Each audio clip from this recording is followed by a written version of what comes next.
Puma Punku is a monumental construction in Western Bolivia. Possibly thousands of years old, it features huge granite rocks that have been worked on with an incredible precision that would challenge a modern-day engineer. But how did they do it? And what was it for? Join us on Aliens Explored as we delve into whether this ancient wonder might have been the work of more advanced visitors from another world. Also, check out our Patreon at patreon.com/Aliens Explored, where you can participate more fully in our investigations for just £2 sterling a month.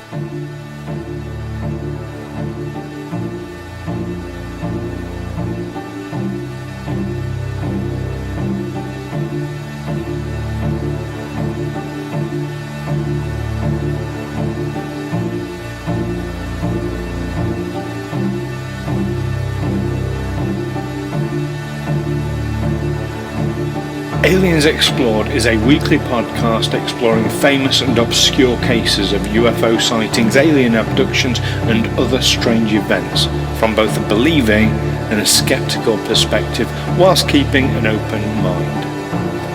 I'm Stu Jackson, a professional actor and amateur ufologist with a particular interest in the crop circle phenomenon. I'll be debating that otherworldly visitations are real. The truth is out there. And I'm Neil Kelly. I'm a professional actor as well and used to work for the military as an intelligence analyst. I'll be arguing from a more doubtful point of view. I mean, it's all a bit far-fetched, isn't it?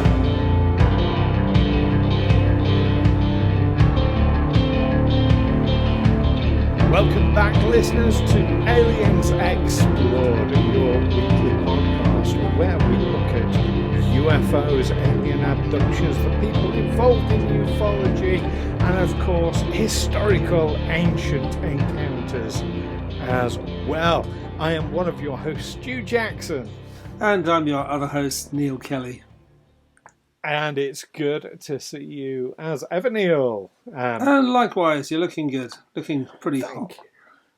I'm feeling quite warm. Or is that not the kind of hot you meant? Yeah, that's what I meant. Yeah. I'm not going to descend into lewd behaviour. Oh dear me. Yeah. So what's new with you? What's been happening in Neil's world? What's been happening? Things have been ticking away fairly slowly. I drank rather more than I should have done last night. Is that a particular occasion, or no? I just met up with a friend, and we just ended up drinking more than was wise. But you know, I didn't feel that drunk. You know, the time when you think, "Oh, I'm not actually that drunk," then you wake up the next morning and you're rough as anything. And think, "Oh yeah, maybe." It might not have been that you were drunk. It might, but just be you didn't drink enough water. There's that too. I had a friend who would always, whenever she went out drinking, she would place a chair on her bed. Just a normal chair with a pint of water and 2 paracetamol. So she had to actually pick up the water and the paracetamol and of course the chair to get into bed. To make sure she took it. Okay. Because it's easy to say, well, yeah, I'll make sure I drink a pint of water and take some paracetamol when I get home. Then you just sort of crawl in the door and your bed's there and you just fall on it and there you go. But if you actually got obstacles in your way that involve you having to pick up this glass of water and 2 paracetamol, well, yeah. I like Top the tip there thinking, is, but follow me for more life hacks, listeners. Trouble is, I have been in some states whereby I might not have noticed the chair and the glass of water. And of course, you know why there are no headache tablets in the jungle, don't you? Go on then. Because the paracetamol. The paracetamol. It's not Christmas yet. We're not supposed to be pulling out Christmas cracker jokes. Actually, I'm wondering if our American listeners know what paracetamol is. Wouldn't they know what it is? It's a. I know ibuprofen comes under a different name. And it's a different substance. It's an anti-inflammatory, isn't it? Paracetamol. It's headache tablets that you can get over the counter anyway. Yeah, if anybody's wondering. And which you can easily kill yourself with a fairly small overdose.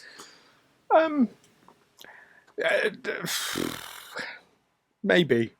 Anyway, that's going a little bit dark for this podcast, to be honest. So let's move swiftly on to our topic today. And we are heading over to ancient Bolivia and Puma Punku. Is it? So, Puma Punku, your guess is as good as mine. I've only ever heard it spoken by Americans. Now, we call... In America, the big cat is known as a puma, but here in the UK, we call it a puma, don't we? We would, yes. So I don't know if this should be, because we're British, Puma Punku or Puma Punku. Yeah, because it's not Spanish, so you can't go with the I'm Spanish pronunciation. Puma Punku anyway. Puma Punku. Yeah. But this is a Bolivian ancient site with loads and loads of megalithic stones in it. Some big megalithic stones, 26 foot long, 100 tons. And they're scattered like somebody's knocked over a Lego tower. But they have other things, of course, in connection with Lego, in that you've got some very, very precisely cut shapes, lots of straight lines and corners, as well as perfectly circular drill holes at awkward angles. Almost laser precision in these granite, huge blocks. Look like they've been designed to interlink with each other. So some of them, what's famously called the H block designs, the recesses in them are dovetailed. That means they're wider at the back than they are at the front, which is a really good way. It's used a lot in carpentry for when you want to join two pieces of wood together, because it's a good solid joint and it's not going to slip out or anything like that. It's quite the amazing place. Had you... It's a question I often ask. Had you heard of Puma Punku before? I hadn't, no. So is it part of the Aztec civilization? Well, that's one of the great mysteries about this place. They don't know. They don't know who made it. They don't know why it was made. They just know it is. They just know it is, and it's quite impressive. I mean, there are lots of these sites around the world, aren't there, where ancient peoples have made these mysterious constructions, and we don't know how they did it, how they transported such large lumps of rock, presumably long distances. Well, we have that here in the UK, of course, with the likes of Stonehenge. Yeah, which is approximately the same sort of age as Puma Punku. Or, well, I'm saying that. They don't know how old Puma Punku is, but it has been estimated by some archaeologists as being about 2,000 years old. Okay, I think Stonehenge is older than that, isn't it? As I'm saying that, I'm thinking Neolithic. Stonehenge is about don't know if it's quite Neolithic. It's about 3,000 years old, I think. Okay. Stonehenge. But that in itself is quite the mystery, because the stones came from over 300 miles away. This very specific type of stone. And it's not like they didn't have stone nearby that they could have used. How do they know it came from 300 miles away? Because that's the only place it exists.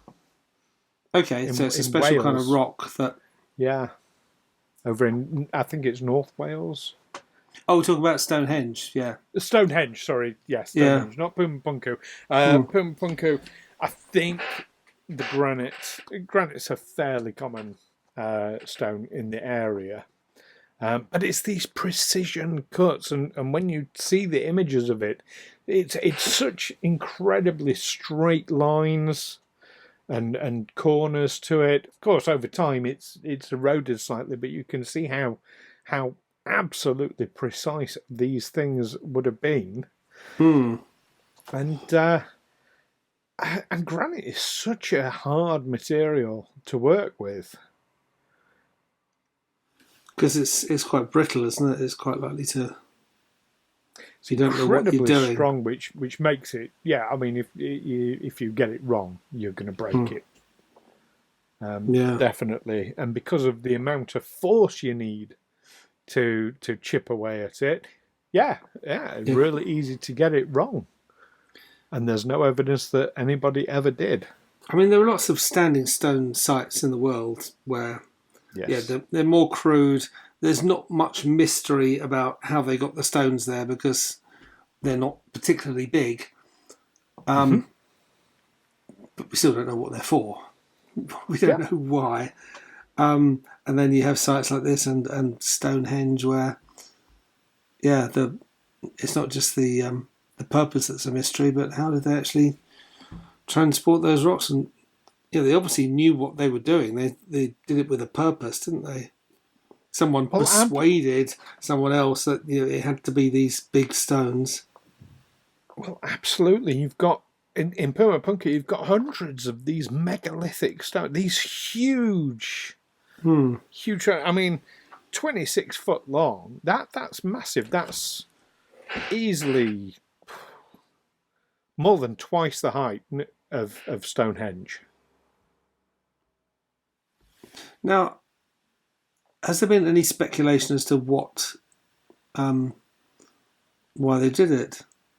I mean, there's talk of these gateways and religious, I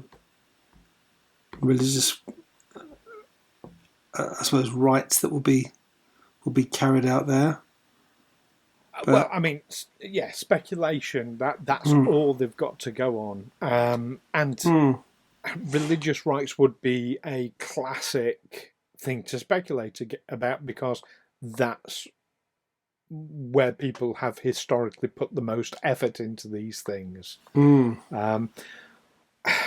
But nobody actually knows. I mean, we're saying it's speculated it's 2,000 years old, but there was a chap, Arthur Poznański, who did a lot of work and a lot of calculations around the site, and he worked out that the way a lot of these stones have fallen, you can sort of determine where they would have been stood up and things like that. And he spent a lot of time doing very precise calculations, and he's figured out that these stones, when they were erect originally, they would have lined up with the stars in the sky from 17,000 years ago. So he's speculating that it is much older than 2,000 years. Okay. That is much, much older, isn't it? That's prehistory, 17,000 years. Yes, it is. Yes, it is. And like I say, we're sort of comparing with Stonehenge, which was 3,000 years ago. Stonehenge isn't a patch on Puma Punku in terms of its design and like I say, I can't get over the level of precision. Stonehenge is rough hewn rock, which implies it's a fairly primitive structure. Yeah, but it's but obviously used for not such a primitive purpose. I mean, there've been all sorts of speculations about. Again, we don't know what it was used for. No, no idea at all. We can only speculate because there aren't the records. When we talk about prehistoric, that's what we mean, is there were no records at the time.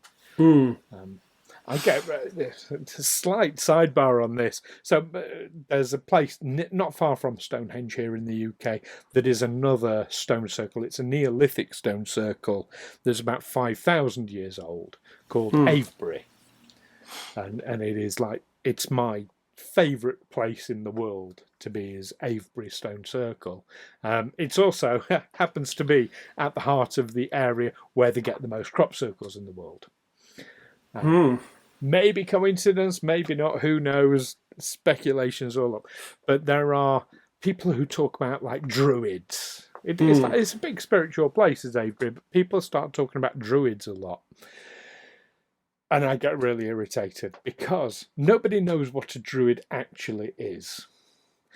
The word itself comes from one reference in a Roman record, and they talked about this person in the village who was a druid, and they talked about them in a very disparaging way. They were quite insulting. They didn't say what the druid was. It might have been a village elder. It might have been the village idiot. But people have taken druid to mean this wise, mystical individual. No, we ain't got a clue what a druid is. Well, yeah, the local toilet cleaner. I think the song lyrics of bands like Led Zeppelin and Tyrannosaurus Rex are probably enhance that. Yes, a bit. They've got a lot to answer for. Yeah, they are these ancient pagan. Yeah, they would have their temples and their rites. Definitely from that era, but like I say, it might have been the local toilet cleaner. And so when you've got people going around places like Stonehenge and Avebury calling themselves druids, I get irritated. Anyway, sorry, that was just a little aside there. No druids at Puma Punku that I'm aware of. Whatever a druid might be. Yeah, exactly. No matter what they might be. Puma Punku. So it's a really fascinating play. And so many people have speculated that it must have been advanced technology that cut into the rocks at Puma Punku. Just purely the feat of engineering that it would have taken. Yeah, I think that's always a danger, though, when you see something that was created in ancient times when people were, to our understanding, quite primitive, and you see that they've built something quite sophisticated.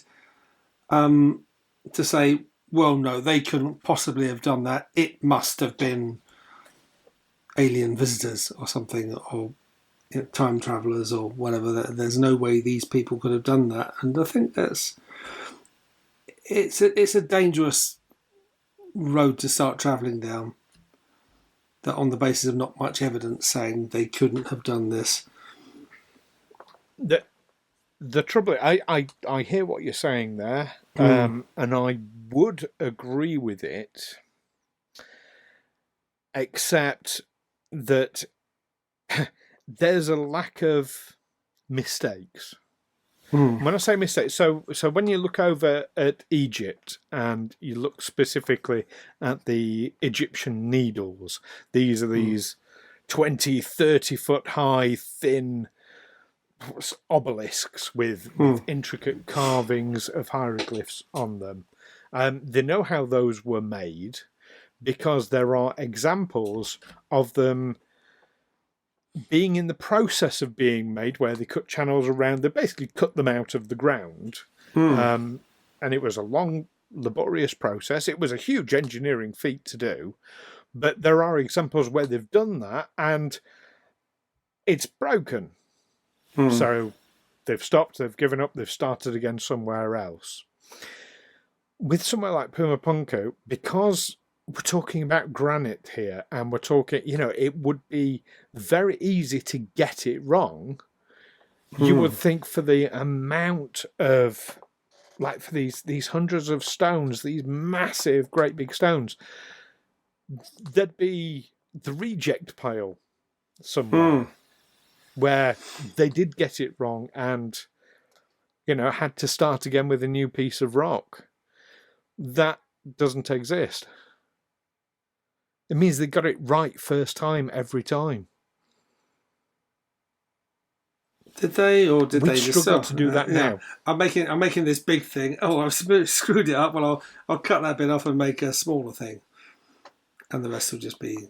But they're all absolutely huge. They're not small. No.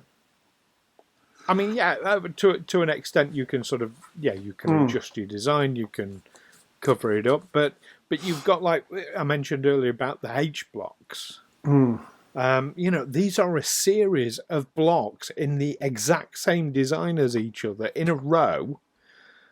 Well, if they'd made a mistake with one of those, you're not going to turn that into something else. It's so distinctive. Yeah, but yeah. So that's my kind of my answer to that is, well, where's the reject pile then? Yeah, where's the offcuts? But I think, all right, it's a mystery. They've done this thing. How did they do it? I think I would start from the assumption that they did do it somehow. That it wasn't someone else who came along with superior technology and did it. That would be...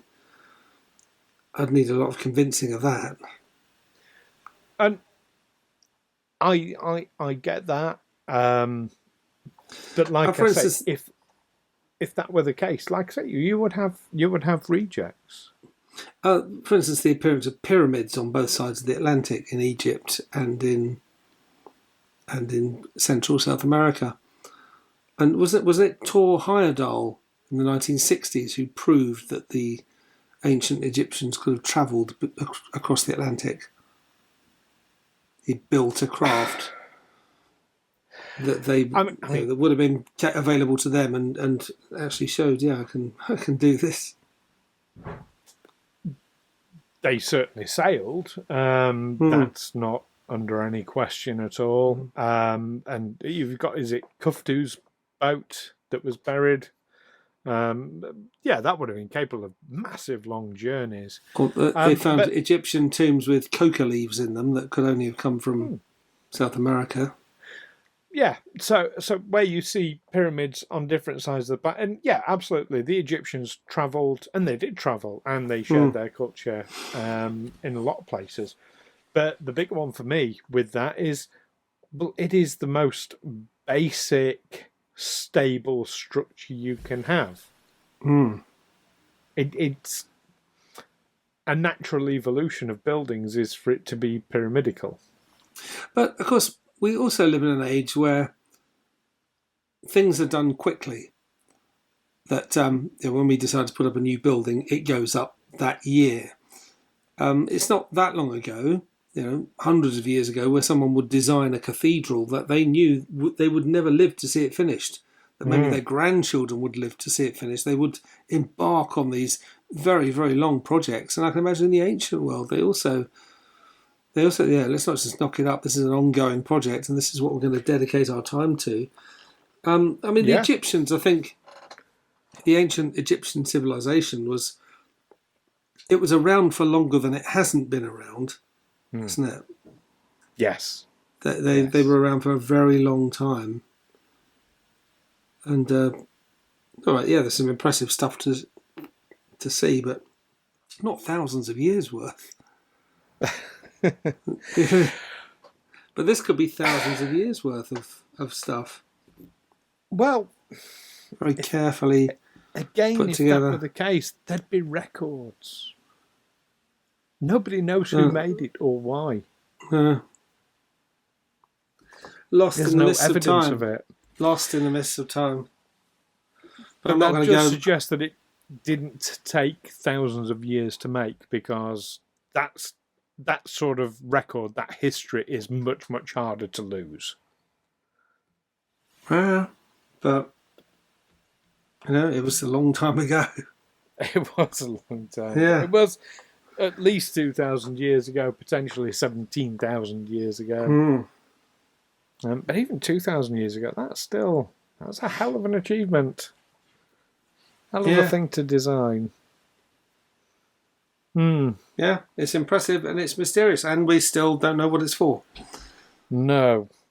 I mean, in terms of this theory that it was either extraterrestrial technology that made it, or extraterrestrials who made it.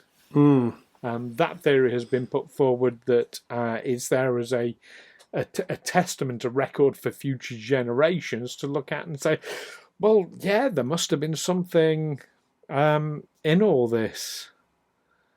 You know, ancient alien stuff. Yeah, I'm not gonna. I think it's almost racist to go to another country and see an impressive structure and say, these people couldn't have built this. They're far too primitive.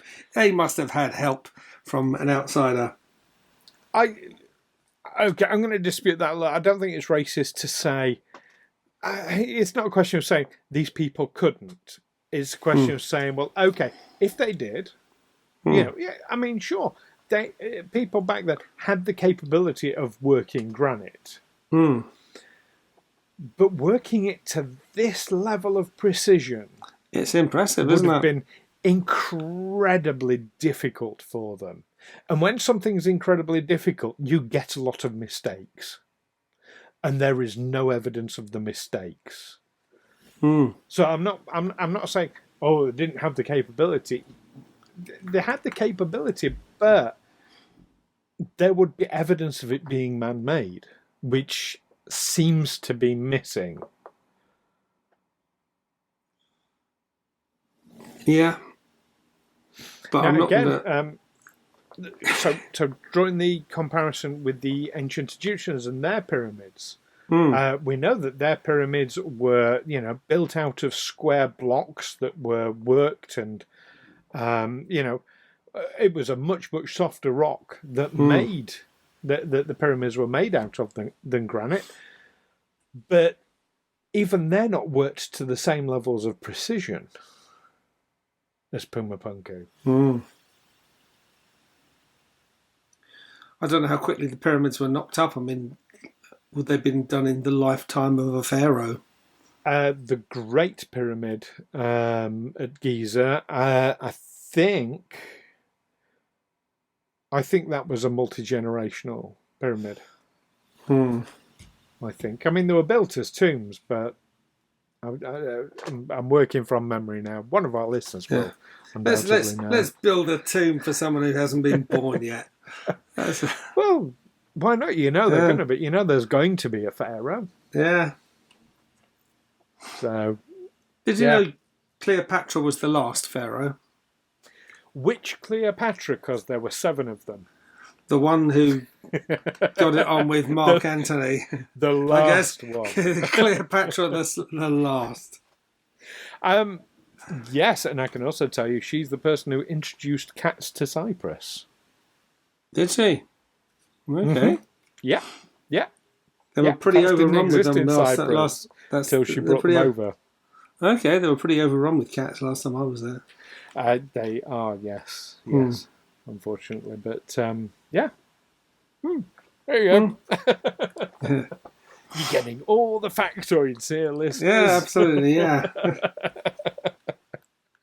Well, yeah, let's put it sounds to me like the jury's kind of out for you on this. There is a mystery, but we don't know what it is. I don't know how they made it. I don't know why they made it, but I'm still, unless there's some very conclusive evidence, I'm going to assume that they somehow did. Are you ruling out the possibility of otherworldly intervention? That's a bad question, isn't it?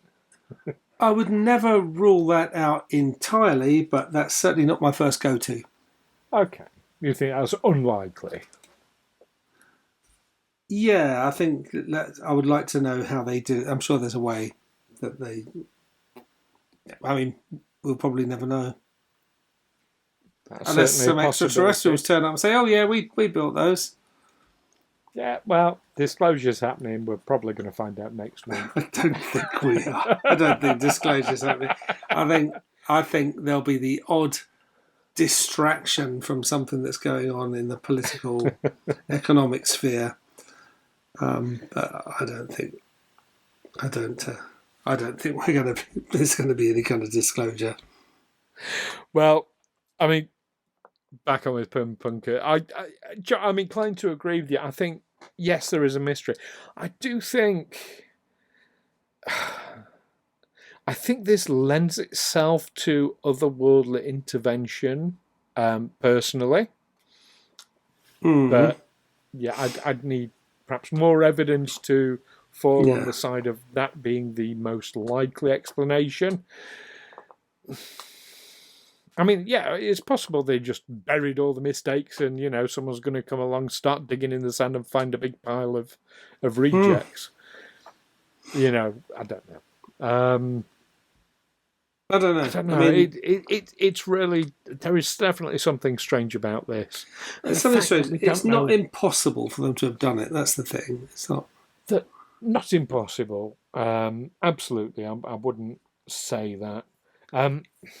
It's but also, very impressive. The level of engineering that's gone into it, the level of thought and planning and logistics. It's evidence of some really heavy level logistics going on. Yeah. And yet there's no record of it. This is the bit that it's one of the many mysteries of the planet. Anyway, so yeah, I'm definitely falling on the maybe not pile. And how much was destroyed by European conquistadors who turned up hundreds of years later?